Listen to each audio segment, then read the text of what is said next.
Income from other source शुरू करते हैं। इनकम फ्रॉम अदर सोर्स हमारा चौथा हेड ऑफ इनकम है।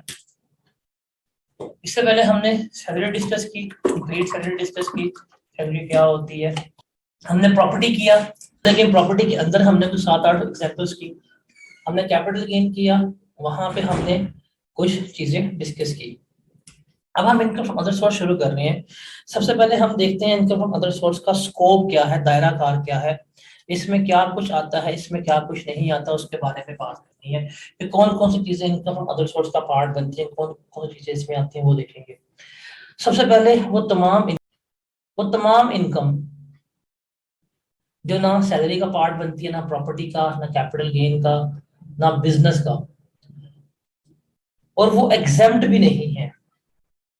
मतलब आपने 1,000 रुपया कमाया, मैंने पूछा भाई 1,000 रुपया कहाँ से कमाया, सैलरी से कमाया? आपने कहा नहीं। मैंने कहा प्रॉपर्टी से कमाया? आपने कहा नहीं। मैंने कोई चीजें बेची हैं? आपने कहा नहीं। मैंने कहा बिजनेस से कमाया? आपने कहा नहीं। अगर कोई इनकम जो इन चारों में से किसी हेड ऑफ इनकम में फॉल नहीं कर रही और वो एग्जाम्प्ट भी नहीं है, टैक्सेबल भी है, तो ऐसी इनकम को हम कहाँ ट्रेड करेंगे? ऐसी इनकम को हम इनकम फ्रॉम अदर सोर्स का पार्ट बना रहे होंगे, मतलब जो कहीं की भी नहीं, वो यहाँ की है। तो ये हमारा स्कोप है। मतलब वो तमाम इनकम जो ना सैलरी में जाती है, ना प्रॉपर्टी में, ना कैपिटल में, ना बिजनेस में, वो कहाँ फॉल होंगे? वो हमारे इनकम फ्रॉम अदर सोर्स में फॉल हो रही होंगी। अगर हम इसकी बेसिस की बात करें, इसका मॉडल क्या है, इसकी बेसिस क्या है, तो ये रिमेंबर याद कीजिएगा कि ये रिसीट बेसिस के ऊपर टैक्स होती है इनकम फ्रॉम अदर सोर्स की इनकम। जितनी इनकम आपको रिसीव हो जाएगी वो सारी की सारी आप टैक्स करेंगे। ये एक्रूवल बेसिस के ऊपर टैक्स नहीं हो रही होती। जो आपको रिसीव हो रही होती है वही हम इसको टैक्स कर रहे होते हैं। रिमेंबर कि जो हमने वो पढ़ा था अपना, सैलरी में रिसीट बेसिस पढ़ी थी। रिसीट की डेफिनेशन क्या थी? मेड अवेलेबल, एक्चुअली पेड, और पेड ऑन बिहाफ, यही थी। जो निमोनिक से गया था मैप, वही रिसीट बेसिस है यहाँ पे जो हमने लेके चल रही है।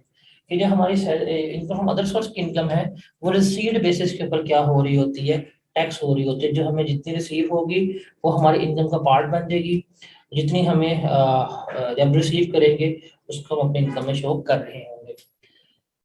अब इसमें कौन कौन सी इनकम आती है, लंबी लिस्ट है, डिस्कस करते जाते हैं और इसको हम फिर कंप्लीट करते जाएंगे। लेकिन मैं एक चीज बता दूं कि अदर सोर्स में दो तरह की इनकम है जो दो रिजीम्स में फॉलो कर रही होती हैं। एक एनटीआर का पार्ट बनती है, नॉर्मल टैक्स रिजीम का, और एक हमारे पास बनती है एफटीआर का पार्ट, जो फाइनल टैक्स रिजीम का पार्ट बन रही होती है। जो एनटीआर की इनकम है वो हम अभी डिस्कस करेंगे। ये आपकी एनटीआर इनकम और ये एफटीआर, दो इस तरह की इनकम इसमें फॉलो कर रही होती है।